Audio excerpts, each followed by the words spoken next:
Call to order. Roll call. Blunier. Here. Leach. Here. Lehman. Here. Mennel. Here. Newman. Here. Parrott. Here. We have a quorum. Pledge of allegiance. I pledge allegiance to the flag of the United States of America and to the republic for which it stands, one nation, under God, indivisible, with liberty and justice for all.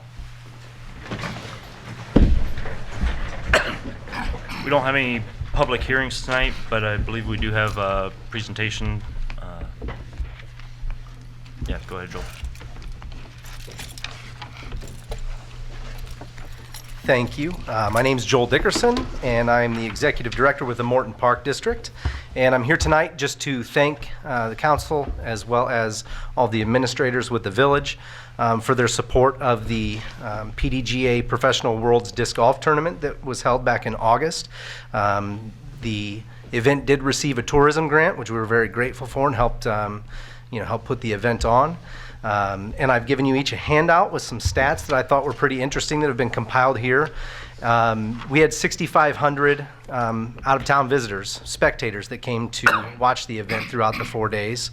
And we were excited. There were people from all over the world who participated in this event. And it was pretty interesting going around the whole week and hearing different languages spoken at the restaurants and everywhere else that we were going. And it was a really fun event. Had a great time. The event was a very good success.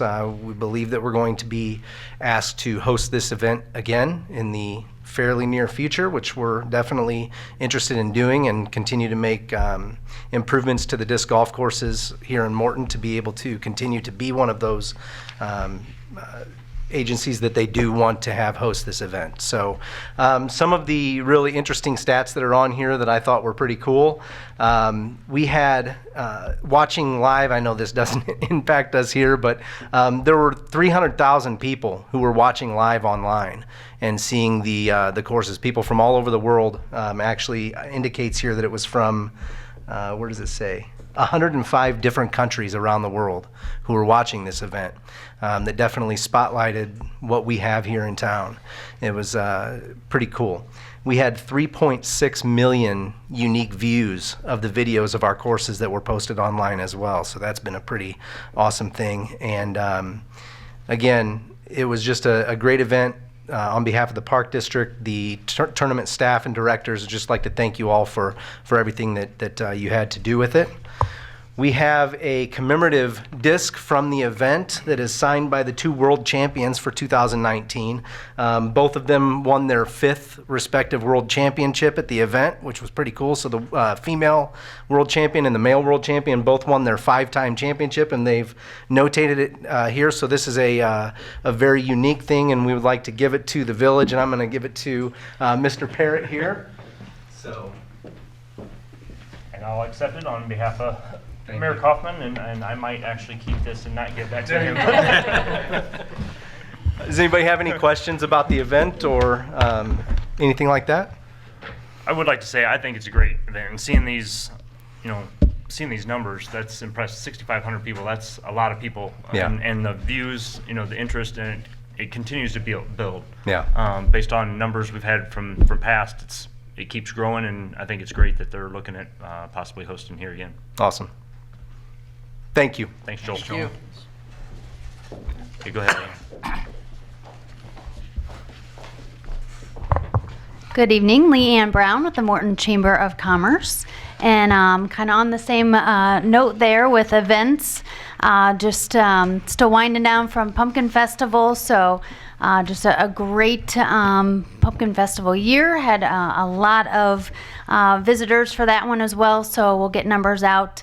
But speaking on that, just want to put a date on the mayor and trustees calendar on Monday, November 18th, 4:30 to 6:30 time frame. It might be a little bit shorter. We are going to be out at the Morton Cinema in the large cinema for a post-festival VIP give back event. We had a lot of new nonprofit and youth groups that came in, helped us host a festival.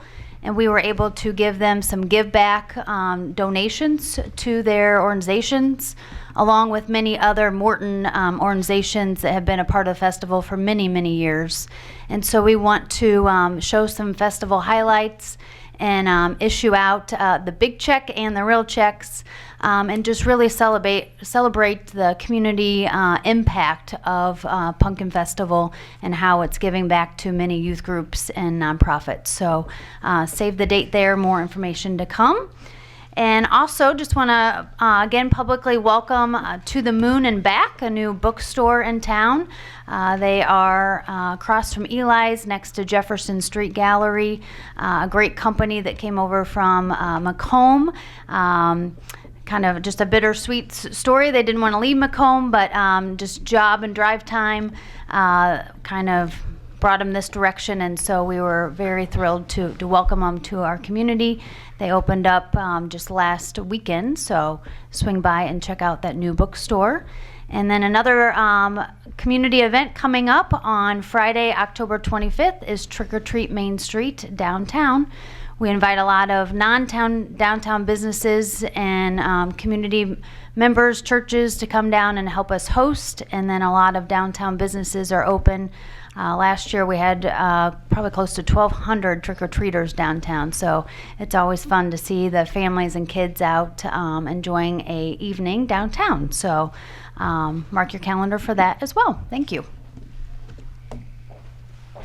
Thank you. Do we have any requests for removal of items from the consent agenda? Next is the consent agenda. Approval of meeting minutes and approval of bills. Do I have a motion? So moved. Second. Call roll. Blunier. Yes. Leach. Yes. Lehman. Yes. Mennel. Yes. Newman. Yes. Parrot. Yes. Motion passes. Village president, not here, does not have anything. Village clerk, Nothing tonight, Your Honor. village administrator, Nothing tonight, Your Honor. chief of police. Just one thing tonight, Your Honor. I'll remind in a couple of weeks, but on the 26th of October, we are again partnering with the DEA for the semi-annual drug take-back. So it's between the hours of 10 and 2 in the afternoon, and it'll be in the lobby of our police facility. Okay, thank you. Corporation counsel, Nothing tonight, Your Honor. director of fire and emergency services. Thank you, Your Honor. I have one item. I'm not sure what's going on here. I thought you were starting the one item is the ambulance bids. We went out to bid. It's been a few weeks ago now, and there was 3 packets picked up from various dealers. Unfortunately, only one of those dealers returned a bid. I did provide you with some information in the packet in the form of a memo that kind of laid out how that bid looks. There was, as we've done in the past, we always ask the ambulance dealer to quote the chassis portion of the ambulance from our local dealership, so that they have some opportunity to purchase that locally. They did do that. Unfortunately, this time that came back a little bit higher than their normal chassis dealer does, and that's Truck Country from Wisconsin. We don't purchase that separately. It's all part of the same package, so we don't create another check for that. But it just is an opportunity to purchase that locally. But with that said, I guess my recommendation would be to purchase at the lower of the 2 prices for $277,093.75. That would include the trade-in allowance of $4,000 for the current unit, as well as a 3% prepayment discount that we've used in the past, and of course that would be reviewed. That would be reviewed by Julie to make sure that that was all acceptable, but probably a little bit more money than we would get by that money sitting in the bank. So, I'm happy to answer any questions. Can we have a motion? Move to approve. Okay. We had a motion. Do we have a second? Okay. Do we have any more discussion, any more questions? I guess, is it something that, are they able, the truck centers of Morton, are they able to, this is a traditional bid in the sense where they can't come back with a second? I would assume Time. that would be the case, that they wouldn't, since it's been bid, that the bid is what the bid is. Understood. Nothing else? Call the roll. Leach. Yes. Lehman. Yes. Mennel. Yes. Newman. Yes. Parrot. Yes. Blunier. Yes. Motion passes. Thank you, Your Honor. That's all I have. Thank you. Director of Public Works. Several items tonight, Your Honor. First in front of you is Resolution 22-20. This is supplemental resolution for maintenance under the Illinois Highway Code. This is to appropriate motor fuel tax funds for road salt. A motion. So moved. Second. Any questions? Call the roll. Lehman. Yes. Mennel. Yes. Newman. Yes. Parrot. Yes. Blunier. Yes. Leach. Yes. Motion passes. Next is item B. I'd like to ask for acceptance of alternate bid number 1, lighting improvements as part of the Jefferson Square Lighting and Landscape Improvements Project in the amount of $81,060 and award of contract for same to A&J Electric. A motion. So moved. Second. If I could just add a couple comments Yeah, in front of you, yes. I'd place just a 8.5 by 11. That at least gives you a rough idea. This is the second time around. We had to lower the scope just a little bit to get this within the, well, it's just slightly over the $150,000 budget by a little over $7,000. But at this point, I think what you see in front of you is about as good as we can get. So I'd be happy to answer any questions. There was 2 alternate bids, so they're separate contractors for the landscaping and the lighting. And this lighting will provide lighting for the whole parking lot area as well as some receptacle plugs that are going to be in the landscape area that we'll talk about here next. No more questions? We'll call the roll. Mennel. Yes. Newman. Yes. Parrot. Yes. Blunier. Yes. Leach. Yes. Lehman. Yes. Motion passes. Next is item C, acceptance of alternate bid number 2 for the landscaping improvements as part of the Jefferson Square Lighting and Landscape Improvements Project in the amount of $76,500 and award of contract for same to Krumholtz Brothers Landscaping. Can I have a motion? I move to approve. Second. Again, there's another 8.5 by 11 of the landscaping. There's some other side items in there, providing 6 ADA spaces for the parking lot, a little bit of sidewalk here and there. But anyway, pretty much completes that site. A lot of grading, topsoil, seeding, and then obviously trees and plantings. Greg, were there any other contractors that took out? Unfortunately, we had one for the landscaping, which was Krumholtz. Not sure why the others didn't bid. We had 3 for the lighting.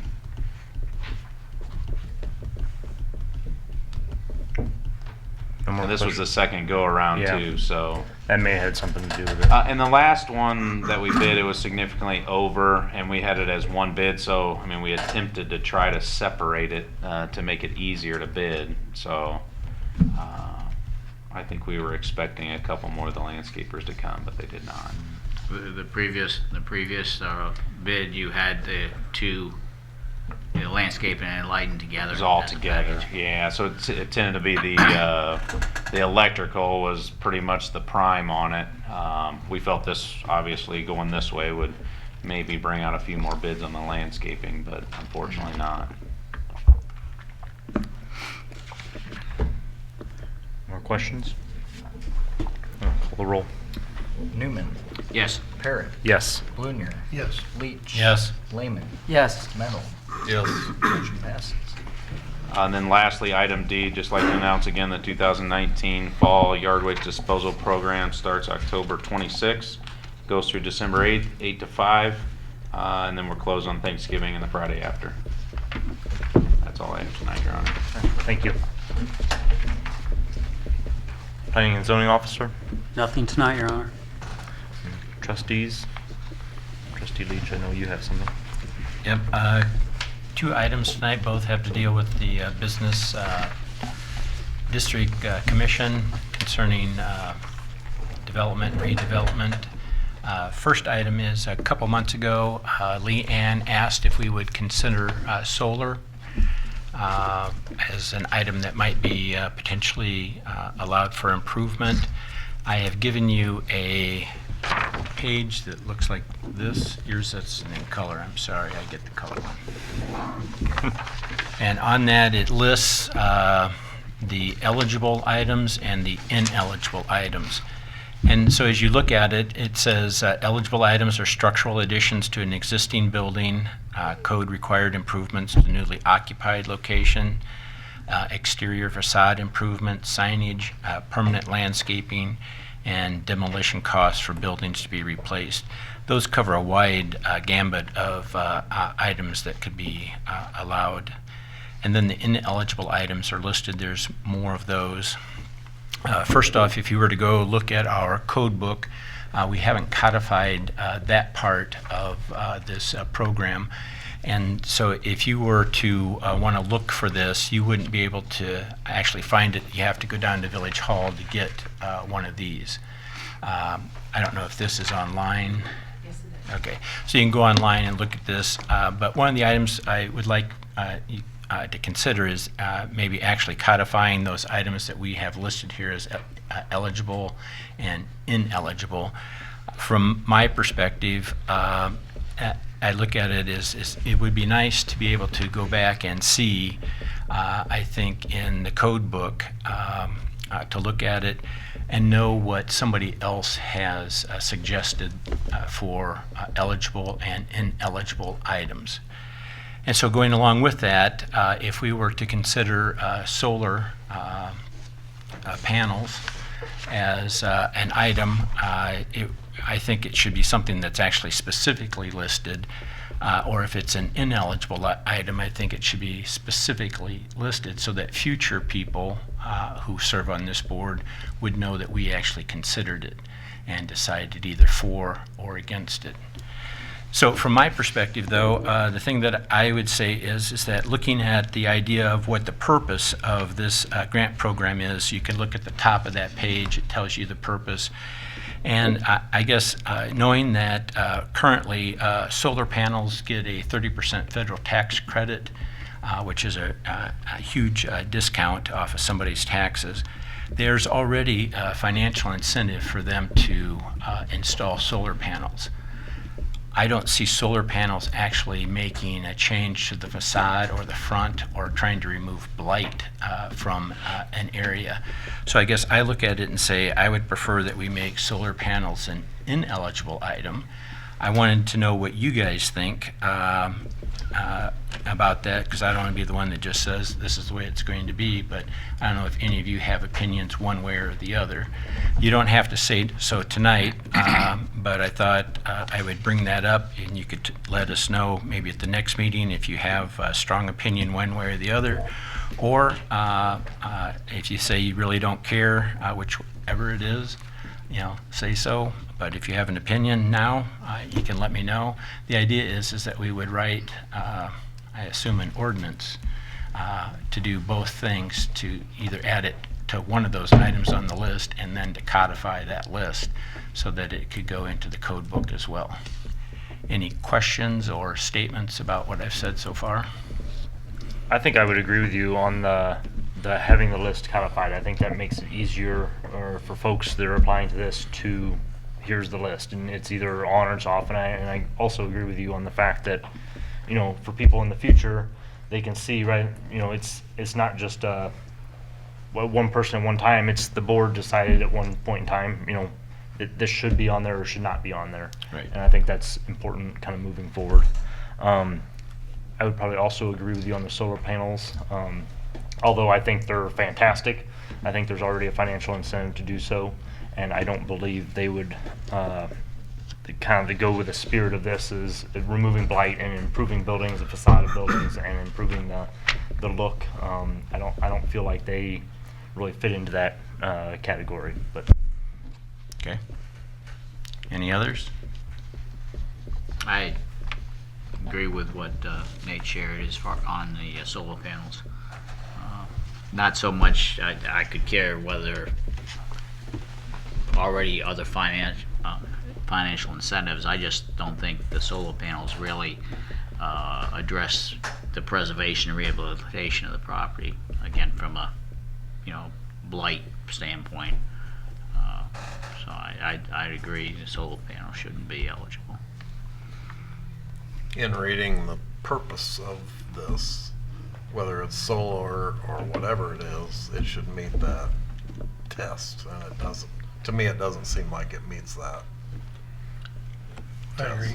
I agree with everybody, especially Nate. You detailed it out very well. It's a nice thought, but it's not a facade improvement. So. Clint, any comment? I think everyone said it well. I think Okay. that as far as it's concerned with specifically solar panels, I don't think that would improve the facade or the look of the building. Okay, well, with that, Thanks. Just go one ahead. other thing. Go ahead. I just asked Corporation Counsel, any thoughts on codification, pros, cons, necessity? Trustee Leach and I spoke a little bit before the meeting about that. It's not an absolute necessity that your legislation is incorporated into your code. It does provide a convenience when legislation is incorporated into the code, but you do not infrequently, express approvals or impose measures which aren't reflected into the code. From a managerial standpoint going forward, it just means that when you want to change it in the future, you got to have a new ordinance prepared to amend it. That's not a burden of any significance for you guys, so I don't have any reservations about modifying it to take it from an existing kind of freestanding document and incorporating at least the key legislative components into the code. So it'll take some coordination and probably a revision or two as we go to go from what's a relatively open standard as to what's permitted into a more defined standard of these are the types of things you can do. But I can work with staff on experience to date, and I'm sure we'll get there, and we'll tweak as needed as we go forward. So Do we have similar programs that are not codified? The tourism grants are not. Tourism grants. And I don't know if you also want to include, there's some, like each property can only get a grant every 5 years. If you get a grant and you sell the property within 5 years, there's a sliding scale. There's a lot of other factors other than eligible and ineligible items that we may want to look at putting the whole, so that someone, if they're looking, would be able to, unless you want to just say, this is the first brush of looking at whether I'm eligible or not, and if not, then I won't go any further. If I am, then I can look into what all the other requirements. I would prefer the eligibility criteria all be laid out in the code if we're going to address what projects are eligible. I think we also need to address what individuals are eligible. We can leave out some of the administrative, aspects like the form of the application and timing for application, things like that. But I think anything that's project or applicant eligibility, if we're going to codify, we should codify all of that. Just one other quick question. The ineligible item there, as far as the improvement being less than 50% commercially occupied, I assume that's based on square footage. Yes. It's based on square footage, and we added just recently, the board approved if it's less than 50%, but they employ more than 3 full-time equivalent employees, then that 50% is not considered. Right.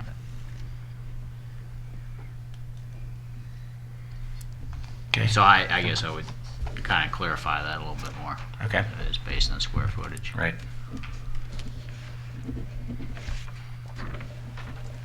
And then the other item, if you turn the page over, we have the eligibility, not eligibility. Not sure what I did with my page. Thanks.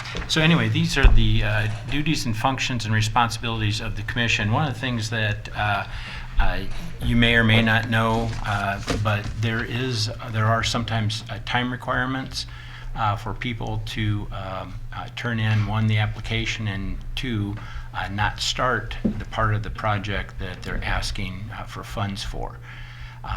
They may or may not always know when they are first taking out the permit what they're going to do, especially if an owner who's not a contractor is trying to be the general for his property.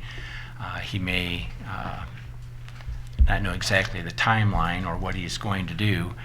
So with that, there can be issues where people don't turn in their applications maybe either on time to meet the meeting deadline, or two, they turned it in and they want to start their work before it's going to be approved. So as an example, if they turn in the application 10 days before the meeting, they might want to start the work tomorrow, but they have to wait 10 days for the meeting to take place by the commission, and then they have to wait for our meeting to take place after that, where we actually make the approval.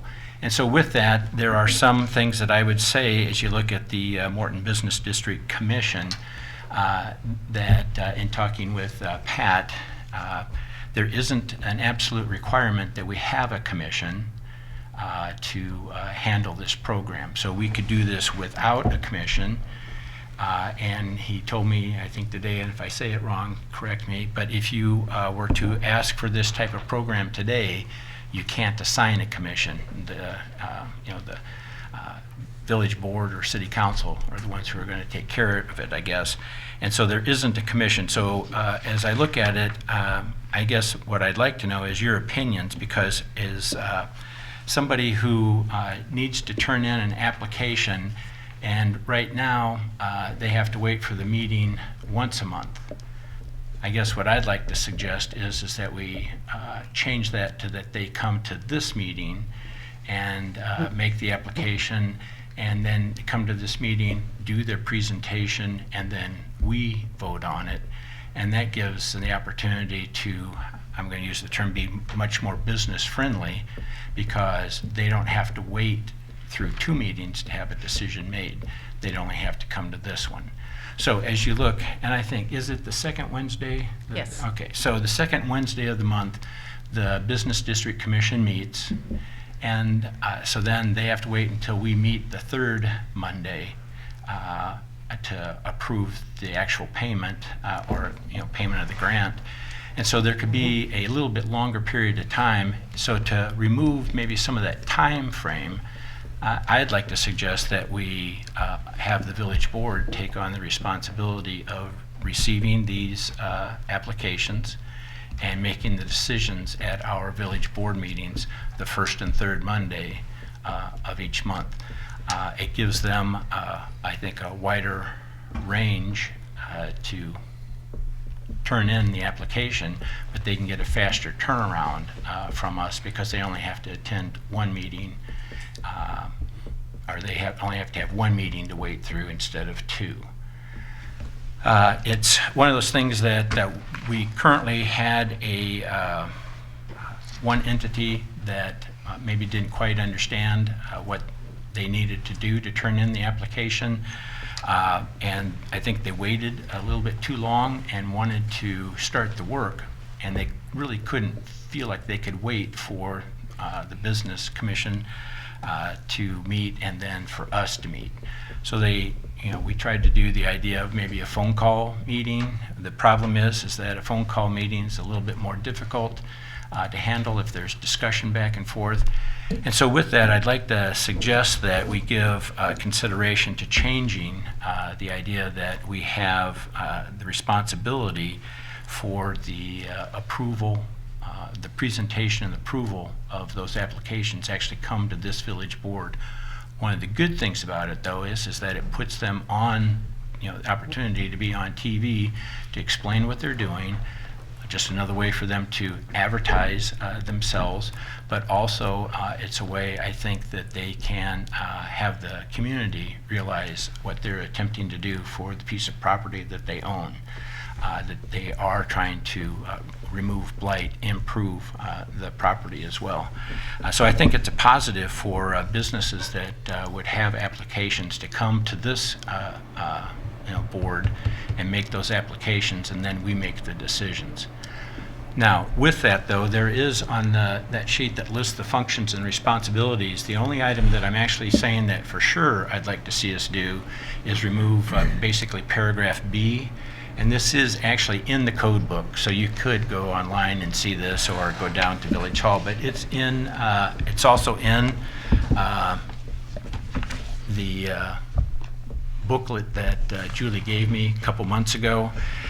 So it's in there if somebody wanted to read it. So this stuff is all available to the public. But removing basically paragraph B, the review and approval of those applications would come to us and not to the commission. So then would we still have the commission? What would they do? Well, you'd have to look at A, C, D, and E. We could still maintain a commission for a while to see, one, if it's necessary, because I'm going to assume if we eliminate it, it's gone for good. Yeah, that's an interesting question, one I'd want to look into more, but at first blush, it's no longer a listed power under the Business Development and Redevelopment Act. And so I'm not sure if you eliminated it, I don't believe you would probably resume the ability to create a commission. So the question is, why would we want to keep it if we're taking on the main responsibility? Well, the idea is that if it doesn't work, if this isn't a good idea, we can go back to it if we maintain the commission.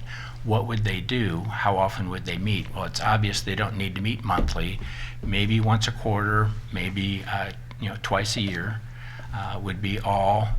The responsibilities that they have would be those that are listed in the paragraphs that are listed there. And if we decide that this isn't working out, because we've maintained the commission, we could go back to that. Or we could eliminate it totally after we've worked with this for a year or two or three. Your ideas, opinions, your questions? So is the main concern the lack of pre-planning and scheduling of the installation of whatever they're doing? Is that the main concern?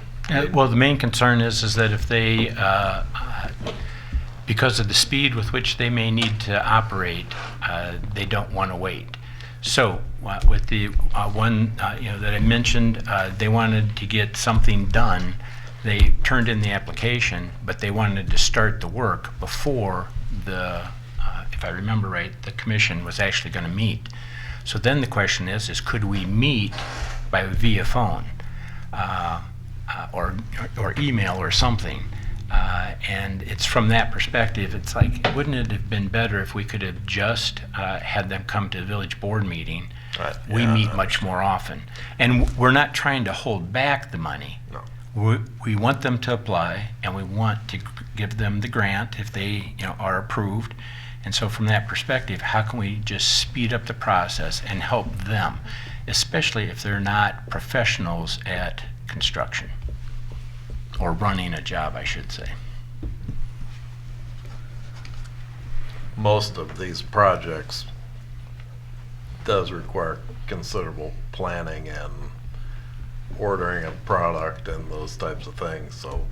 It does, but it doesn't necessarily mean they do it. Well, we all do, we all have that tendency, Right. so I'm not faulting them, I'm just clarifying. Right. I think I'd speak to the same thing. I'm all for helping the businesses and speeding the process up. And I guess there's probably some circumstances where, there are people that want to start on that, but I guess I look at it as the same with like a building permit. They still have to get a building permit,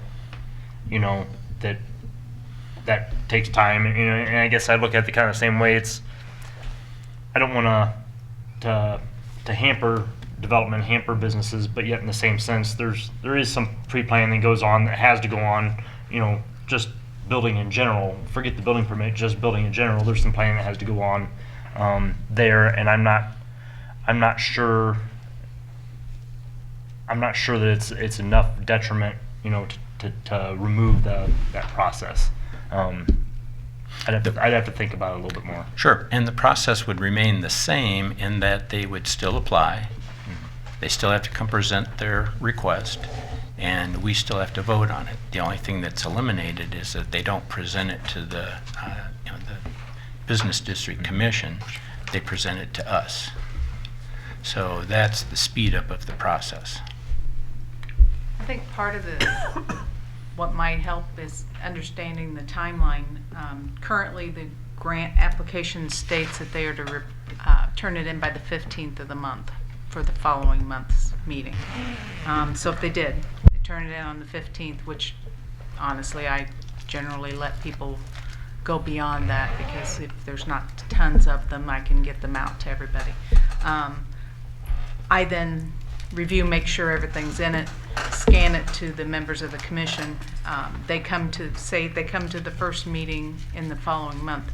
If the first is on a Wednesday, so that means the earliest the meeting could be would be the 8th, to be the second Wednesday. If that's the case, they're going to miss the next meeting, the first meeting, because it would be the 2 days before. And so they're looking at the 20th. So that if they had turned it in by the 15th, I can't give them a notice of approval until the 21st of the following month, if all things fall the way they should. So I think that's what Steve's discussing, is the fact that it can be, like 5-6 weeks later that they actually get approved and can move forward. I think, you do have projects out there that are dependent upon this funding to make the project go. Those projects that are doing it just as a supplement to the project to reduce the cost and are going to build it, no matter whether they get the grant or not, are different. But if it is a project that is relying on the $10,000, say, the maximum they can get as an assistance in being able to pay for the project, 5 weeks later might be enough to that they're going to have to go ahead and start what they want to do if they're going to get to where they need to be in their little calendar of what they have planned. So just as an example, that's how it would work. And that's one of the things that I forgot to say, is that as far as turning in the request, we could have it turned in, we could change that date. And I guess I was thinking that, Julie hasn't heard me say this yet, but they could turn it in, say, the Monday before our meetings. So with that, they would only have to wait a maximum of 2 weeks, if that isn't a burden on Julie. Just off, I guess my initial impression is that I don't like the idea. I think the way it works now, it makes sense. As rather than having somebody come here and make a presentation to the board and have the board vote on it, I guess based on whether it meets the criteria. I guess I think I like the way it works now.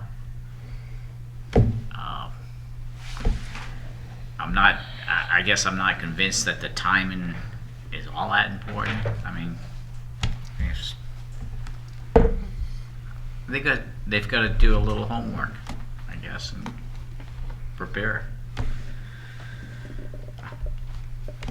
Yeah, and the part you have to remember is generally we're not talking about projects that are brand new, because those don't qualify. So those are, there are prints that are created by, an architect or an engineer that a contractor is working with, that he's brought in to the village to, purchase the permit.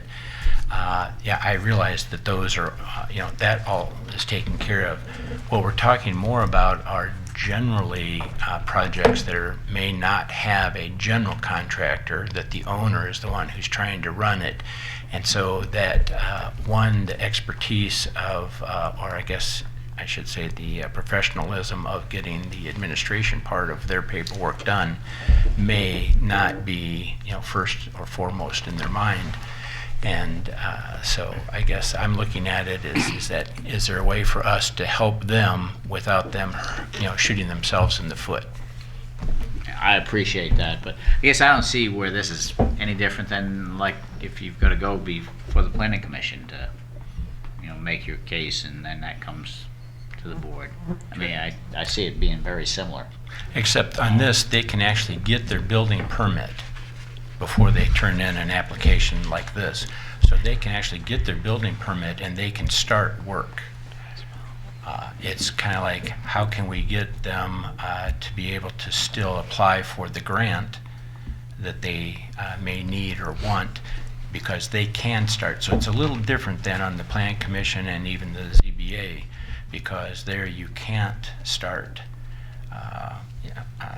you can't get the permit. Here they can actually start the job, and in starting the job they can become their own worst enemy if they're not totally prepared. They can become their worst enemy if they don't go to the planning commission before they start to. Right, but you're not going to get a permit if you don't go to the Plan Commission. Yeah. I think we need to do something about these flies. Yeah, I agree. Yeah. I just think most of these projects, the materials have to be ordered, contractor has to be lined up. There's timing involved in all of that, and it doesn't seem like there's that much. I don't see where this is a obstruction to the project. But it's not that big a deal either, I guess. Okay. Right? Clint? I just throw out there, I mean, I think I appreciate a lot of things that have been said, but I'm all for efficiency and business friendliness, but I guess it's one of those things, if there's been issues with timing, with the way these grants have been distributed, then maybe we need to probably know about some of those issues as far as the timing side. But I guess I just kind of live by the rule, try not to fix something that's not broke as well. So, but yeah, if there are issues, specific issues and examples, then maybe that's something good to know about. Okay.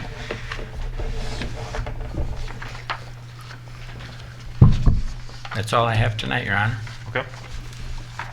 Thank you. And There's one. one down. I thought the meeting was over. We do have a closed session tonight, and I'll ask the Corporation Counsel to read that. Thank you. Closed session is requested tonight to discuss pending or probable litigation against, affecting, or on behalf of the village pursuant to Section 2C11 of the Open Meetings Act. Need a motion in a second and then a roll call vote to go into closed. So moved. Second. Call the roll. Parrot. Yes. Blunier. Yes. Leach. Yes. Lehman. Yes. Mennel. Yes. Newman. Yes. Closed session.